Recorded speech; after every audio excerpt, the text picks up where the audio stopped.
हमारे मन में जो योग्यता होती है, जो संस्कार होता है, उसका अतिक्रमण करके एक स्वप्न भी हम नहीं देख सकते।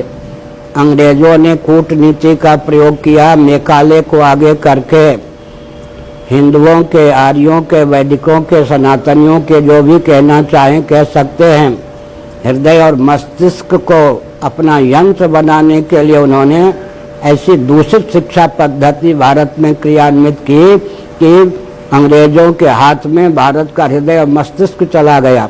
ऐसी स्थिति में कोई भी बच्चा युवक होकर जन्म नहीं लेता, कोई भी बालिका युवती होकर जन्म नहीं लेती।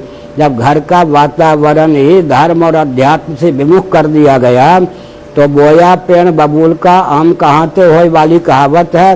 फिर देवियों के शरीर को चैनल के माध्यम से, पत्र पत्रिका के माध्यम से, उनके वेशभूषा के माध्यम से एक आकर्षण का विचित्र विकृति का केंद्र बना दिया गया। ऐसी स्थिति में सर्वत्र उन्मत्तता, सभ्यता के नाम पर अश्लील मनोरंजन और मादक द्रव्य को आगे कर दिया गया।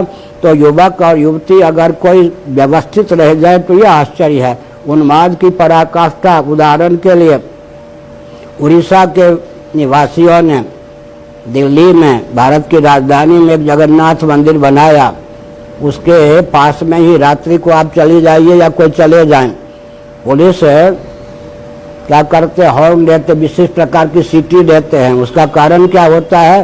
सरकार के द्वारा लाइसेंस प्राप्त शराब का घर है, वहाँ तो पुलिस का प्रवेश नहीं हो सकता। युवक और युवती जो शराब पी करके मार्ग पे उपद्रव करते हैं, पुलिस वाले उनके उपद्रव को रोकने के लिए वैसे झूठ-मूठ सायरन बजाते हैं। इसका मतलब क्या है? हर प्रकार से मादक द्रव्य, अश्लील मनोरंजन को संस्कृति के नाम पर उद्भाषित करने के कारण युवक युवतियों की दिशाहीनता है। जब नीति और अध्यात्म से समन्वित शिक्षा पद्धति ही नहीं है तो हर व्यक्ति का मस्तिष्क और हृदय विकृत होना स्वाभाविक है। ऐसी स्थिति में आमूलचूल परिवर्तन करने के लिए आवश्यक है कि विश्व स्तर पर, जहाँ से मैंने वक्तव्य प्रारंभ किया था, यह तथ्य उद्भाषित किया जाए कि वैदिक सिद्धांत न केवल दार्शनिक अपितु वैज्ञानिक और व्यावहारिक धरातल पर भी इस रॉकेट, कंप्यूटर, एटम, मोबाइल के युग में एकमात्र उत्कृष्ट हैं, सर्वोत्कृष्ट हैं। इस प्रकार जब विश्व स्तर से हम अंग्रेजों की कूटनीति को विफल करने का प्रयास करेंगे तो सफल होंगे। अंग्रेजों की कूटनीति देखिए, एलिजाबेथ या एलिजाबेथ को विक्टोरिया से अधिक समय से शासक बना के रखा है, अपने यहाँ राजतंत्र को सुरक्षित रखा, हमारे यहाँ 71 वर्ष पहले नष्ट कर दिया। हमारी अनुकृति करके पोप जी को क्या अपने पंथ, रिलीजन, मजहब का सर्वोत्कृष्ट गुरु माना। वो जहाँ रहते हैं उसको क्या किया? राजधानी घोषित किया। पोप जी केवल पंथ, रिलीजन, मजहब के अध्यक्ष ही नहीं, बल्कि गुरु ही नहीं, बल्कि वो राष्ट्रपति, सेनाध्यक्ष भी एक प्रकार से होते हैं। बौद्धों ने 700 वर्ष पहले हमारी अनुकृति की। भले ही दलाई लामा आज भारत में हों, लेकिन तिब्बत के संविधान के अनुसार दलाई लामा बौद्धों के सर्वमान गुरु ही नहीं होते, बल्कि राष्ट्रपति भी होते हैं, सेनाध्यक्ष भी होते हैं। लेकिन हमारी अनुकृति करने पर भी अंग्रेजों ने भारत में 70 साल पहले ही राजतंत्र को भी विफल कर दिया और शंकराचार्यों की गद्दी को नष्ट करने की भावना से एक राजनेता विशेष को टैगोर के मुख से कहलवाया कि ये महात्मा हैं।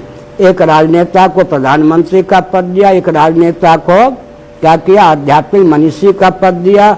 उनके चले जाने के बाद विनोबा जी को आध्यात्मिक मनीषी का पद दिया गया भारत में। अब अघोषित विनोबा जी के चले जाने के बाद मानी दलाई लामा जी को भारत का आध्यात्मिक मनीषी विश्व स्तर पर उद्घोषित न होने पर भी ख्यापित किया गया।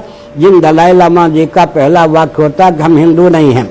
इसका मतलब अंग्रेजों की कूटनीति से हमारी राजगद्दी भी दिशाहीन हो गई और व्यास गद्दी पर भी अमुक अमुक पार्टी के व्यक्ति आने लगे और विनिमय के द्वारा शंकराचार्य को प्रतिष्ठित किया जाने लगा ताकि सरकार के चंगुल से शंकराचार्य मुक्त ना हो सके। मैं किसी राजनीतिक दल का नहीं हूँ, तो 26 साल से जितनी यातना मुझे राजनीतिक दलों के द्वारा प्राप्त होती है मैं बोल भी नहीं सकता। मैं एक संकेत करना चाहता हूँ। इसका अर्थ है शासन तंत्र भारत में अंग्रेजों का यंत्र, कम्युनिस्ट तंत्र का यंत्र, और यहाँ तक अब हो गया है कि मुस्लिम तंत्र का यंत्र है और अंत में भारत का अपने पास कुछ भी नहीं रह गया। इसका अर्थ यह होता है कि पूरे भारत को दिशाहीन करने के लिए विश्व स्तर पर षड्यंत्र चल रहा है, क्योंकि विश्व का हृदय भारत अगर सुरक्षित रहेगा तो पूरे विश्व को वो दिशा देने में समर्थ रहेगा।